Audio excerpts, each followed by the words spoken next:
good evening, good afternoon. RT Lusso, welcome to my channel, Rapido T Lusso Guitar.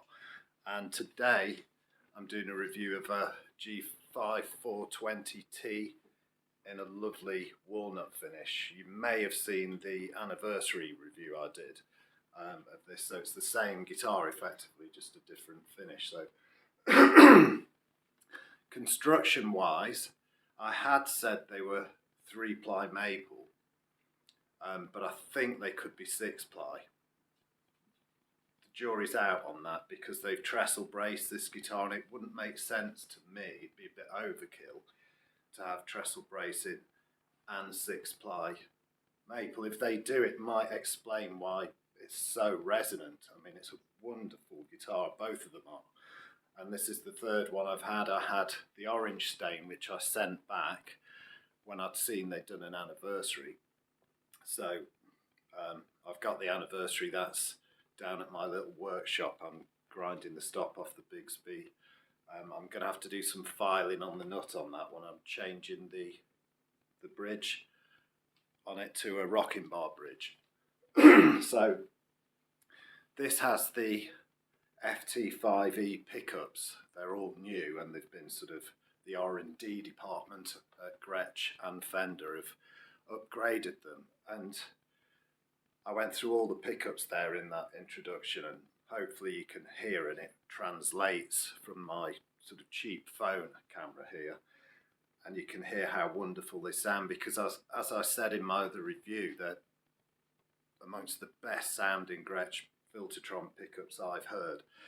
And I've had Baldwin era Gretsch's, I've had Brooklyn era Gretsch's as well. I've also got Black Phoenix over there, a modified Tri-5 with a Setzer hot rod in it and a high sensitive, and I don't know whether you can see the rat rod there, has got Vanson P90s in it. It's a long story to that, I won't reference it today, but these pickups just sound great. I absolutely love them. I mean, it comes with a treble bleed. Let's just dial that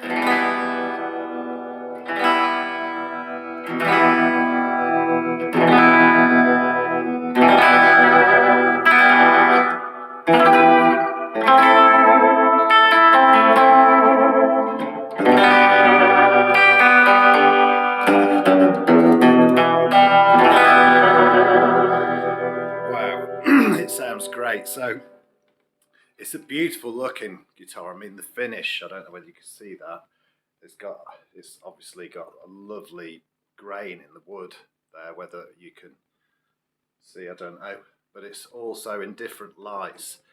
It's a deep rich red, not unlike a large glass of Malbec or Rioja, which I'm quite partial to. So yeah, that's the colour. It's wonderful. I really like this because the black headstock doesn't look so out of place with this deeper, darker wood finish, whereas the orange stain, I wasn't really mad on it, hence why I sent it back to Bax Music, and they kindly refunded me, and I bought the 140th anniversary model. Now, a bit about the trestle bracing. I've had my phone camera in here and took a shot inside. There are two struts, one running there and one running that way, sat onto an arch with 2 feet. It's slightly different to the Black Phoenix's trestle bracing, which has a strut with a foot just behind the bridge pickup and just in front of the neck, so it's ever so slightly different. And one of my, could be a subscriber or somebody commented on that and said this slightly different. So there are 2 types of trestle bracing, but I digress. However, it just sounds fantastic, and it really works for me, and I absolutely love it. There's a bit of a close-up of the headstock. It comes with a U-Bone tusk nut by Graphtec. Now on my other one, the 140, that one was very tight, and it kept pinching in the G, and the G was going sharp. This one is it's bedded in a lot quicker, and I think has been cut a little bit better. It just seems to be going slightly flat on the E the A and the D. But it's got new strings on it. It's going to take a while to bed in. So let's hear the neck pickup.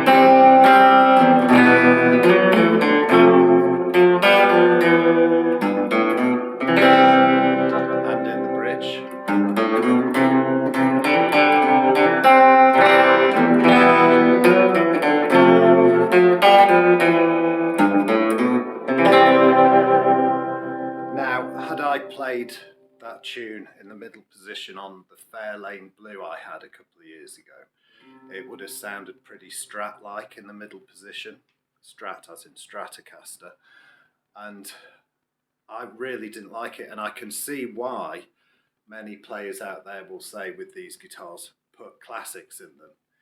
Not the case with this guitar at all, and it wasn't, in my opinion, for the Rat Rod. On the Fairlane Blue, yes, I think they'd made changes when they bought the G510Ts out. I think they'd started to redevelop them because they listened to what people were saying. They were good pickups. They were Gretsch-like, but they're ever so slightly meh, I guess, is what I would say about them.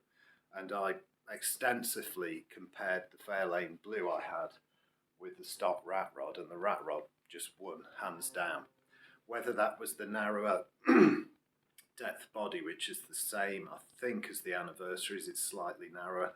This is a full 2 3/4 inch trestle bracing, FT5E pickups. Lots of people are singing the praises of these everywhere, and rightly so. So that's it for the part 1. I will be doing another one on this, and once I've done the Anniversary with the upgrades, different strings and the bridge, we'll do a comparison, see if you can hear, because those bridges do make a difference. Yeah, that is all from me today. So if you're interested, come back soon, because I'll be doing another review of this, and the Anniversary I'll be doing eventually. I keep saying it, I'm going to do a review of a T-type, a Harley Benton Rosewood Telecaster, which is quite impressive, but I've not got round to that, because no disrespect to the Telecaster Rosewood by Harley Benton, but if you've got a Gretsch to review, you're going to do that one first, aren't you? Obviously, because I love Gretsch guitars. I've loved them since I was 10. That was a long time ago. These guitars are getting better and better and better, and boy do I wish these were around when I was a nipper in the early 80s, because I would have just loved them, because you didn't see Gretches in the UK. They were around, but they were rare, and we'll talk about that in another discussion on why we love Gretsch guitars. So that's it from me today. Be subscribed, give us a thumbs up, let us know what you think, and take care. Be cool. I'll talk to you soon.